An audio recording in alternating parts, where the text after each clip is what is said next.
চলো আজ সারাদিন আমি কি খেয়েছি, কি করেছি, কোথায় গেছি সবটাই তোমাদেরকে দেখাবো।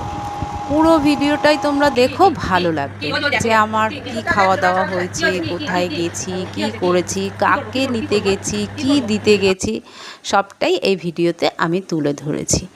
আমার তো ভীষণ ভালো লাগে ব্লগ করতে, তাই ব্লগ ছোট ছোট ক্লিপ নিই আর ব্লগ করে তোমাদেরকে শেয়ার করে দিই। চলো তাহলে দেখাতে শুরু করে দিই।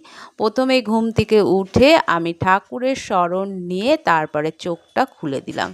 তারপরে তো বিছানা গোছাতে হবে, বাসি বিছানা একদম রাখা চলবে না, আর ভালোও লাগে না।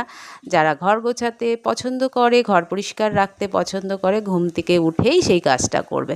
ঘুম থেকে উঠে ভালো লাগছিল না, তাই কিছুক্ষণ বসেছিলাম। বিছানাপত্র ঝাড়া হয়ে গেছে, বেশ কিছুদিন ধরে আমার কোমরে যন্ত্রণা হচ্ছে, তাই কিছু ব্যায়াম করে নিলাম। ফ্রি হ্যান্ড ব্যায়ামগুলো মোটামুটি আমি রোজই করি, তাই এই ব্যায়ামও প্রতিদিনের মতো আমি নিয়ম করে ব্যায়াম করে নিলাম। ব্যাস, বড়মশাই চা করতে চলে গেছে। রুটিন আছে, সকালের চাটা বড়মশাই করবে, বিকালের চাটা আমি করব। খালি পেটে জল খেয়ে নিলাম, কারণ পেট ভালো থাকবে তাই। আর যা দেবে তাই খেয়ে নেব। প্রচুর বিস্কুটের স্টক আছে, বিস্কুট যা যা পছন্দ আমি খেতে শুরু করে দিয়েছি। এবার সকালের টিফিনটা বা রান্নাটা আমি খুব মজা করেই করি। সকালের টিফিন করলাম চাউমিন, তাই যা দেবে অঙ্গে তাই যাবে সঙ্গে, তাই আনন্দ সহকারে রান্নাবান্না করো আর পক পক করে খেয়ে নাও। কোমরে খুব যন্ত্রণা, তাই অনলাইন থেকে এই বেলটা কিনেছিলাম, বেশ ভালোই লাগছে। কোমর থেকে একদম পিঠের একটা টানা আছে, যেন কি যেন বেশ নামটা আমি ভুলে গেছি, যেহেতু এখন ভিডিও করছে। যাই হোক, অনলাইন থেকে নিয়েছি, ভালোই হয়েছে। তারপরে স্নান করে উঠে এলাম, এবার তো পুজো দিতে হবে। যাই কিছুটা ফুল তুলে নিই, বাড়িতে তো ফুল গাছ আছে তোমরা দেখেছো, আর ফুল তুলে নিয়ে আসলাম। আর এটা নিয়ে এসেছিলাম, কালকে একটু বেরিয়েছিলাম, রজনীগন্ধা ফুলের গন্ধ খুব ভালো লাগে।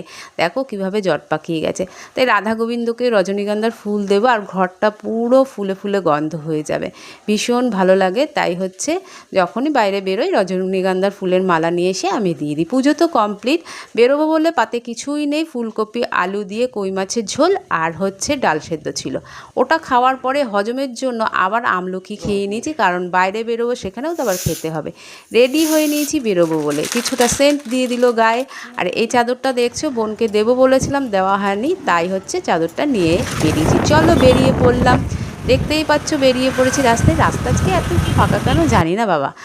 এবার যেখানে যাব সেখানে তো আর খালি হাতে যাওয়া যায় না, আর বিকেল বিকেল যাচ্ছি বলে আর খাবো সেটাও হয় না, কারণ খেতে তো হবে। তাই কিছুটা গরম সিঙ্গারা নিয়ে নিলাম। এই যে পৌঁছে গেছি এইখানে।